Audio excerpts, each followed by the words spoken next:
This video sponsored by Buy More Shopping app. Hi friends, இன்றைக்கி நம்ம என்ன பார்க்க போகிறோன்னா ராகி உப்புமா எப்படி செய்யலான்னு பார்க்கலாம். அதுக்கு வந்து ராகி உப்புமா செய்யறதுக்கு நான் ஒரு டம்ளர் ராகி மாவு எடுத்திருக்கேன். ராகி உப்புமா செய்யறதுக்கு ஃபஸ்ட்டு ராகி மாவு வந்து நம்ம இந்த மாதிரி லைட்டாக தண்ணி தொளித்து அதோட பதத்துக்கு வந்து நம்ம ரெடி பண்ணணும். லைட்டாக கொஞ்சம் கொஞ்சமாக தண்ணி ஆட் பண்ணி அது வந்து பிசையணும். இப்போது இது இப்படி பிசைஞ்சு இதில் வந்து இப்படி பிடிக்கணும், உதிர்ந்துடணும். இதுதான் இதோட பதம்.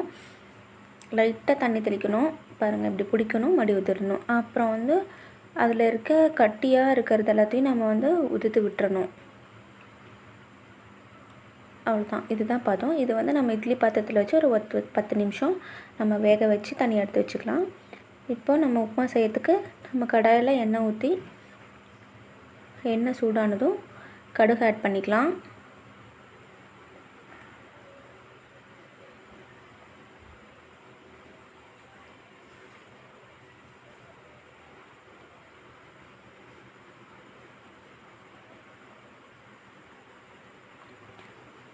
எண்ணெய் சூடாச்சு, கடுகு போட்டோன்னே கடுகு பொரிஞ்சிருச்சு. இப்போ நம்ம வந்து ஒரு ஸ்பூன் கடலைப்பருப்பு, ஒரு ஸ்பூன் உளுத்தம்பருப்பு ஆட் பண்ணிக்கலாம்.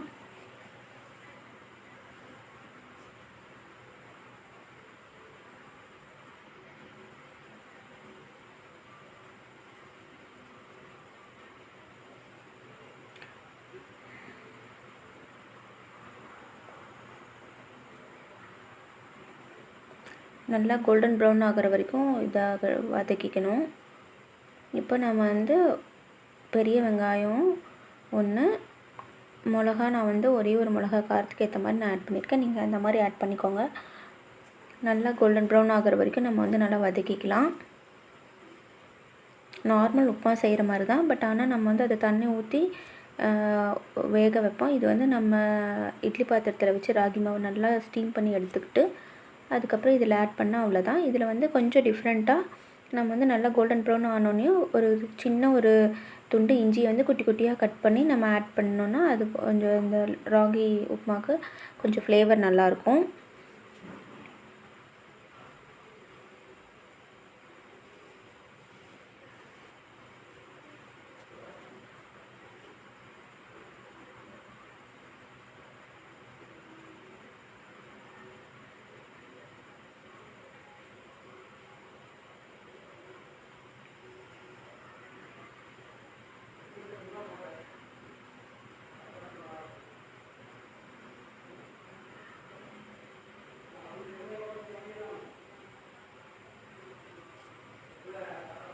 நல்லா வதங்கிடுச்சு.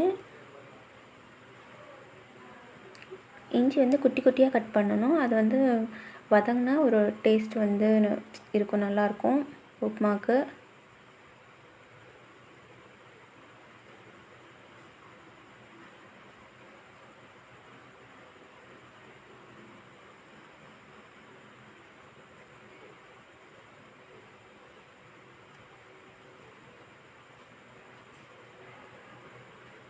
அவ்வளோதான், நல்லா கோல்டன் ப்ரௌன் ஆகிடுச்சு. இப்போ நம்ம அந்த ஸ்டீம் பண்ண ராகி மாவை இதில் மிக்ஸ் பண்ணிக்கிறோம்.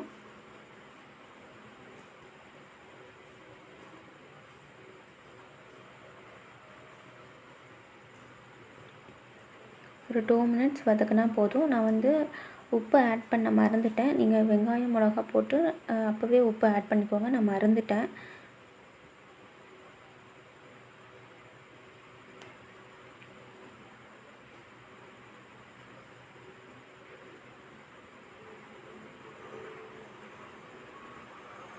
இதில் வந்து தேங்காய் வந்து ஆப்ஷன் தான், நீங்கள் வேணும்னா ஆட் பண்ணிக்கலாம்.